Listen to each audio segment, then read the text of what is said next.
Muy buenas tardes, sean bienvenidos y bienvenidas a su programa Rostros de la Trata, en donde tendremos temas interesantes, por supuesto, y les invito a que llamen, participen, nos hagan llegar su opinión a los teléfonos de cabina 5604-8229, 5604-7926, así como el 01800-670-1680. Sin más preámbulos, saludo con gusto en la conducción a Carla Ortega. ¿Cómo estás, Carla? Un gusto saludarte. Hola, Eduardo. Buenas tardes. Muchas gracias. Igualmente para mí. Y un saludo a todas y todas las personas que nos escuchan el día de hoy. Muy bien, pues vamos a tener seguramente, como en otros programas, pues un tema muy interesante donde pues surgirán preguntas del auditorio que serán bienvenidas. ¿Qué tenemos para hoy, Carla? Pues mira, Eduardo, hoy me gustaría empezar comentando que durante este mes los temas que abordaremos en Rostros de la Trata tienen como marco la conmemoración del Día Internacional de la Niña, que es una fecha para promover los derechos humanos de las niñas y que subraya las desigualdades de género que sigue habiendo entre niñas y niños y aborda las diversas formas de discriminación y abuso que sufren las niñas en todo el mundo. Para la conmemoración de este año, la ONU ha hecho énfasis en que las mujeres tenemos derecho a una vida instruida, segura y sana, no solo durante nuestra primera infancia y los años críticos de la adolescencia, sino también cuando maduramos. Así es que el día de hoy, y en el marco del Día Internacional de la Niña, que se conmemora el próximo 11 de octubre, hablaremos sobre dos temas muy importantes, Eduardo. El primero va a ser los derechos sexuales y reproductivos de las niñas y adolescentes, y después del corte hablaremos de un proyecto que tiene como objetivo la prevención de la trata de personas. ¿Qué te parece si para comenzar vamos a la sección de hechos y cifras y escuchemos esa información que tenemos? Claro que sí. Hechos y cifras.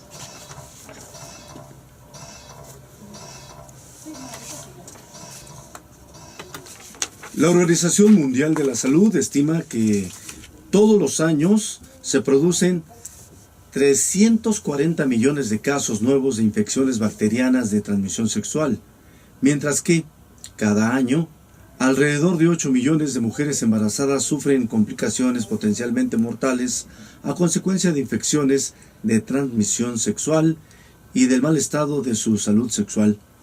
Se estima que 529,000 mujeres mueren anualmente durante el embarazo y el parto, principalmente en los países en desarrollo. Los jóvenes son particularmente vulnerables. Los embarazos precoces, los abortos en condiciones de riesgo, las infecciones de transmisión sexual, incluida la infección por VIH, y la coacción y violencia sexuales, son algunos de los problemas de salud sexual y reproductiva que afectan a los adolescentes de edades entre 10 y 19 años con una vida sexual activa. En México, el reciente informe del Grupo de Información de Reproducción Elegida menciona que, de acuerdo con la Encuesta Nacional de Salud y Nutrición, en el 2012, el 90% de la población de 12 a 19 años de edad a nivel nacional reportó conocer o haber escuchado hablar de algún método anticonceptivo. Mientras que, del total de adolescentes sexualmente activos, 14.7% de los hombres y 33.4% de las mujeres afirmaron no haber utilizado algún método anticonceptivo en su primera relación sexual. La cifra de embarazos adolescentes es alta y va en aumento. De los países que conforman la Organización para la Cooperación y Desarrollo Económicos, conocido por sus siglas como OCDE, México tiene la tasa de natalidad más alta entre mujeres de 15 y 19 años. De acuerdo con las cifras públicas oficiales, de cada 10 adolescentes entre 15 y 19 años, 2 han estado embarazadas más de una vez.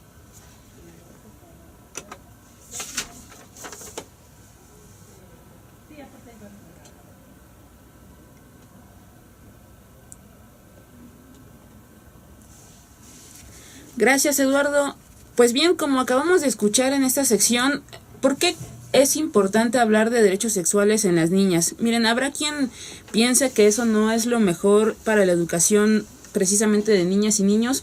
Sin embargo, bueno, ya escuchamos las cifras tan alarmantes de las que de las que tenemos acceso, y es por eso que Francisco López Lozada, director de la Asociación Civil Caruna Salud y Desarrollo, nos explica la razón para hablar desde temprana edad sobre sexualidad con nuestras niñas y niños. Bien lo mencionas, Carla, desde temprana edad, pues estamos hablando de pues una edad en que pues entre 15 y 19 años están en la secundaria o preparatoria. Exacto, pero aún más allá de eso, en su momento Francisco comenta que es importante hacerlo desde probablemente la edad preescolar, desde que tienen 5, 6, 7 años.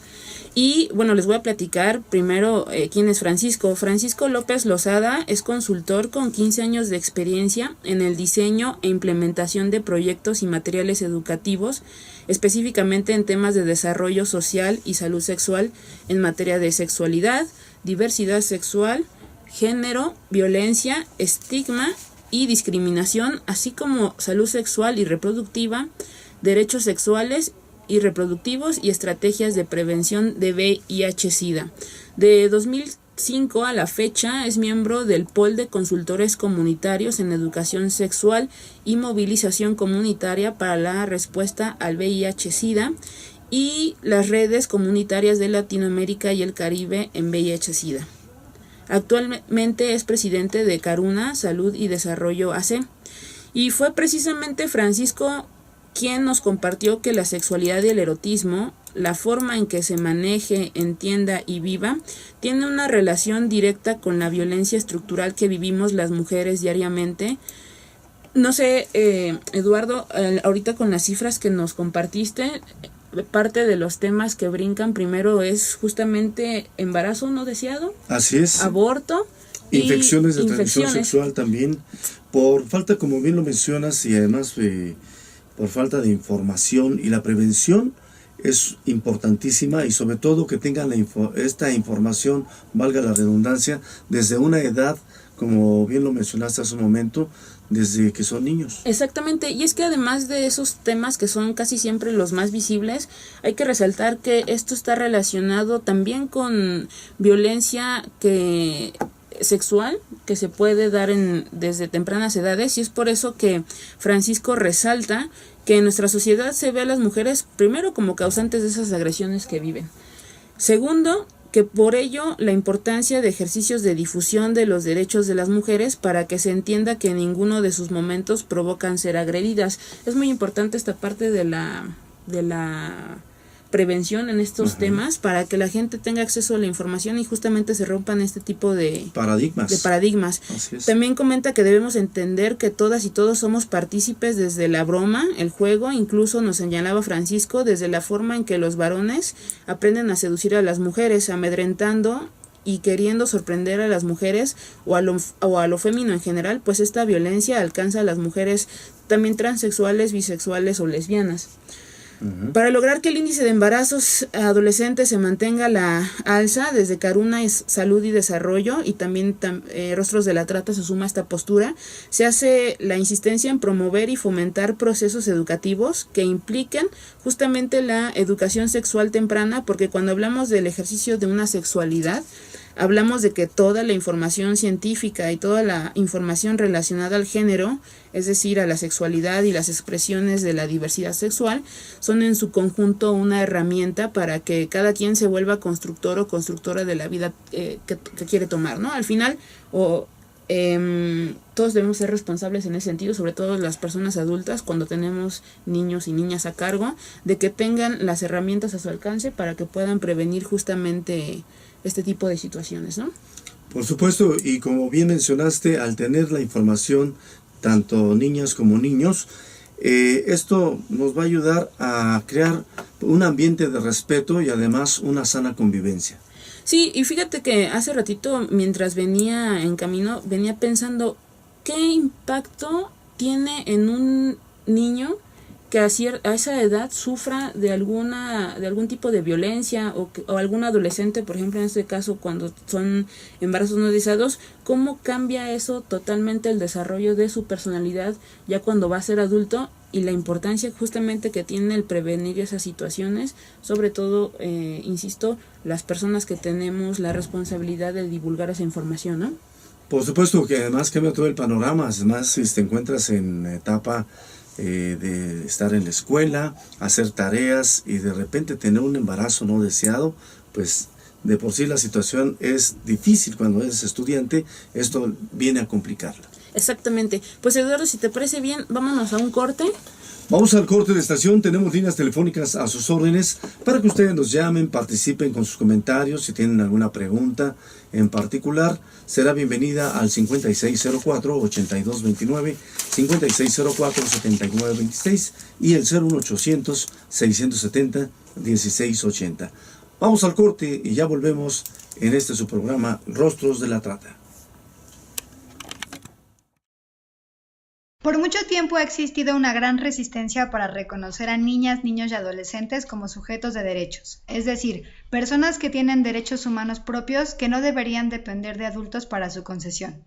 A pesar de haber logrado su reconocimiento legal, primero con la firma y ratificación de la Convención sobre los Derechos del Niño y más recientemente con la Ley General de los Derechos de Niñas, Niños y Adolescentes, esta discusión sigue manifestándose en frases como «les enseñan que tienen derechos y se te suben a las barbas». La sexualidad de niñas, niños y adolescentes es uno de los campos que se consideran tabú, aun cuando las consecuencias de evitar este tema son graves, por ejemplo, el abuso sexual, el embarazo temprano y el creciente contagio de infecciones de transmisión sexual en esta población. Si bien madres y padres en muchas ocasiones piensan estar protegiendo a estas niñas, niños y adolescentes, las personas adultas no debemos perder de vista que la sexualidad es parte de lo que les hace personas, pues abarca aspectos como la identidad de género y la orientación sexual, entre otros temas que definen lo que cada persona es y las cosas que disfruta. La responsabilidad que tenemos es grande. En nuestras manos está que, de acuerdo a cada etapa de desarrollo, niñas, niños y adolescentes vayan conociendo la información que les permita, por un lado, prevenir la violencia, pero por otro, nutrir una relación respetuosa con su cuerpo y su persona, de la que el placer y el bienestar también forman parte. Aunque la información científica es básica para abordar este tema, no solo se trata de discutir la sexualidad como un tema biológico. Dependiendo de cómo la vivamos, en este sentido integral, también daremos ejemplo de autocuidado, de respeto a la diversidad sexual y de igualdad de género. Si decimos querer lo mejor para su vida, esto empieza por respetar sus derechos. Para Rostros de la Trata, Susana Hernández Torres de Gendes AC. Para mayor información acerca de nuestra organización, visita www.gendes.org.mx.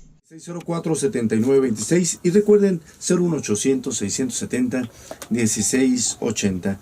Continuamos con más del programa Rostros de la Trata en la conducción de Carla Ortega. Adelante, Carla. Gracias, Eduardo. Pues el audio que acabamos de escuchar, como bien se dieron cuenta, va relacionado al tema de derechos sexuales y reproductivos en niños y niñas.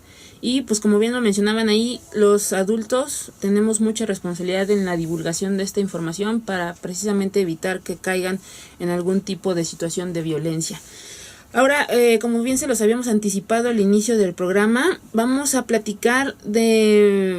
compartir con ustedes una información muy importante. Ahorita vamos a entrevistar a una persona que nos va a platicar de un proyecto realizado por jóvenes estudiantes, mujeres en la parte creativa y varones en la producción, y estamos hablando del cortometraje Tratando a Lola. Este cortometraje es un corto que aborda, a través de la historia de la joven de 18 años llamada Lola, el vergonzoso delito de trata de personas. La protagonista es enganchada por querer perseguir su sueño como bailarina de ballet, pero una vez que es sometida, amenazada y encerrada por su tratante, la obliga a prostituirse todos los días. Como una forma de escape a su realidad, Lola cumple su sueño en su mente día tras día dentro de las paredes de su cautiverio. Para platicarnos de este proyecto, vamos a conversar con Ana Mancera, que es la directora y escritora del proyecto. Este es producido por Francisco Rangel, Jerónimo León y Daniel Jiménez. Los 4 son estudiantes de la Universidad Iberoamericana y este proyecto es su corto de titulación. Lo que les motivó a abordar un fenómeno como la trata de personas es porque quieren hacer algo que no solamente fuera un corto más, sino que tuviera un mensaje que trascendiera y ayudara a atacar el problema de la trata de personas. Si les parece bien, vamos a platicar con Ana. Ya la tenemos en la línea. Hola, Ana. Hola, ¿cómo están? Muy bien, ¿y tú? Yo también, muy bien, gracias. Perfecto, Ana. Pues muchísimo gusto, Ana. Te tenemos ahorita al aire para que le puedas platicar a nuestro auditorio. Primeramente, ¿por qué nace el proyecto de Tratando a Lola? Claro que sí, pues mira, te platico. Tratando a Lola empieza cuando, bueno, primero tenemos todos los que estudiamos en comunicación en el sistema de cine que hacer un corto para titularnos. Okay. Y yo acudí a una plática ahí en el Ibero sobre la trata de personas y estaba una de las víctimas dando su testimonio. Y entonces la verdad es que me sensibilizó muchísimo y me dieron ganas de hacer algo para ayudar. Pero no sabía cómo, y entonces traté de ir un poco como a ser voluntaria a los convivios, etcétera. Pero sentía que tenía que hacer algo más, no nada más como voluntariar igual que muchas otras personas. Y después me puse a pensar y dije, claro, si tengo que escribir mi corto, ¿por qué no lo escribo de algo así? Entonces, pues me junté con Jero, como dijiste hace rato, con Jero, con Pancho y con Daniel, y nos pusimos a investigar acerca del tema. Fuimos a preguntar a muchos lugares, fundaciones, etcétera, que nos ayudaron, y pues ya nos empezamos a informar, y entonces surgió la idea en mí de escribir la historia de una chavita que se llama Lola, que es completamente ficticia, yo la inventé, pero justamente la inventé porque no quiero usar la historia de alguna de las víctimas reales, porque justamente pienso que eso es lo que se hace con ellas, ¿no? Se están cosificando, se están usando como productos, se están vendiendo por todos, o sea, explotando sexualmente. Y entonces dije, si me acerco a una de las víctimas y les pido que me cuenten su testimonio para hacerlo un corto, pues estoy haciendo lo mismo, estoy usando su corto para vender un proyecto, su historia para vender un proyecto. Entonces dije, mejor, con toda la investigación que ya tengo acerca del tema y cómo funciona, voy a crear una historia nueva. Y entonces ahí fue donde surgió la historia de Lola.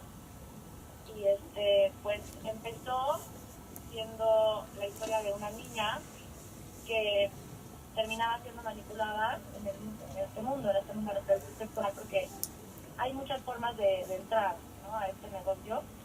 Y entonces ahí empezó la duda, que dije, no sé por dónde hacer que entre. A lo mejor puede ser porque la secuestran, o a lo mejor porque la amenazan con que si no van a matar a sus familiares, o hasta la pueden drogar y someter por medio de las drogas. Pero dije, como que se me ocurrió hacer algo más original. Y entonces lo que hice fue darle un sueño a Lola, como todos tenemos un sueño, creo, en la vida, y que Lola tuviera un sueño de bailar ballet, como un rollo un poco aspiracional, y que lo más valioso para ella, lo que más quisiera en su vida era ser una bailarina de ballet. Entonces, de esta manera, ella conoce a Damián, que es la persona que la va a tratar, y Damián se encarga de venderle esta idea de que ella debería de ser la bailarina, que ella tiene todo el potencial para ser la bailarina y que él la va a sacar al estrellato como bailarina. Y entonces él la manipula y la convence, y entonces la mete a clases de ballet, y entonces ella aprende y empieza a bailar y se le está cumpliendo su sueño. Y en cuanto ya se siente súper cómoda y está pues entrando en esta relación un poco amorosa con esta persona que se llama Damián solamente estaba haciendo su trabajo como tratante, en donde se encarga de cumplirle los sueños a las chavitas, y una vez que las tiene amarradas, les cambia toda la jugada y las obliga a trabajar para él. Y entonces este corto, por eso se trata de Lola, cuando ella quiere escapar, ella ya está encerrada, explotada sexualmente, y lo único que quiere es escapar de ahí. Y entonces la única forma en la que ella lo puede hacer es escapando en su imaginación. Y entonces un poco la idea de hacerlo así es, pues justamente, si estamos tocando un tema tan delicado y tan sensible, que es la trata de personas, y enfocándonos en la esclavitud sexual, pues es como algo duro de ver. Y el chiste es sensibilizar a la audiencia y la gente que lo vea y que entiendan que esto es un problema real y que hay que hacer algo al respecto. Pero justamente no quería, o sea, enseñarlo de una manera como tan dura o tan explícita, y entonces se me ocurrió que lo que podría pasar es que cada vez que Lola sale a bailar tubo o sale a atender un cliente, ella evade su realidad y se mete a su cabeza, y entonces como espectadores, como audiencia, lo que vemos es a Lola bailando ballet y teniendo un momento como muy bonito, muy íntimo consigo misma, en donde es muy elegante y es completamente contrastado a la cruda y triste realidad que está viviendo. Entonces creo que de esa manera lo podemos abordar de una manera más elegante y menos dura para el público, y podemos lograr como más empatía con el público al sentirse conectado con Lola, que solamente es una niña y que al final tiene un sueño como cualquier otra. Claro. Oye, Ana, fíjate que comentas que aunque es una historia entre comillas ficticia, pues al final refleja la realidad que están viviendo cientos o miles de personas allá afuera en alguna parte del mundo. Y qué tan importante es que a través de este tipo de proyectos, como bien dices, se pueda generar primero la empatía del público que lo puede ver para darse cuenta que existen estas situaciones, pero por otro lado, y muy rápidamente, ¿cuál es el objetivo que ustedes quieren alcanzar con este proyecto? Pues sí, justamente lo que dices, lo que queremos es sensibilizar a las personas, sensibilizar a nuestra audiencia acerca de este problema. Y entonces, así como la historia de Lola, que es inventada y es creada por nosotros, no es del 100% ficticia, como dices, porque está basada en lo que pasa y está sustentada con hechos duros de cómo es que funciona este negocio y cómo es que los tratantes manipulan a sus víctimas para entrar a trabajar así. Entonces lo que queremos es justamente crear conciencia, crear mucha conciencia como jóvenes y como mujeres sobre todo, para que las personas que lo vean esperen que esto pasa, ¿no? Y que pasa también a la vuelta de la esquina. Muchas veces pensamos que este problema solamente pasa en pueblos lejanos a nosotros y que nosotros no tenemos acceso a ellos, y la verdad es que nosotros somos del DF y creo que pasa tanto como en muchas partes no solo de México, sino de todo el mundo, y es muy importante que estemos conscientes. Claro. Oye, Ana, pues un proyecto muy interesante. Espero que nosotros vamos a estar compartiendo por nuestras redes sociales la información de tu proyecto, pero sobre todo nos gustaría decirle a nuestro público que existen formas de que podamos apoyar a que se dé el proyecto, y pues que nos escriban en las redes sociales. Ana, muchísimas gracias por compartirnos la información. Sí, de hecho estamos levantando la campaña de fondeadora.mx, porque necesitamos recaudar los fondos para lograrlo. Entonces, perfecto, entonces estamos ahí al pendiente de la información y después podemos platicar ya más a fondo del proyecto. Muchísimas gracias, Ana. Gracias. Hasta luego. Eduardo, pues nos acabó el tiempo. Sí, se fue rapidísimo el programa. Nos escucharemos la próxima semana a las 12 del día aquí en Rostros de la Trata. Muchísimas gracias, Carla. A ti, Eduardo. Nos vemos dentro de 8 días. Estuvimos con ustedes en la conducción Carla Ortega. En la locución, su servidor Eduardo Macías Iniesta, Manuel Compatitla Alcázar en la operación técnica, Alejandra Jaime en la coordinación de invitados y Diana Ramos en la producción. Que tengan una excelente tarde.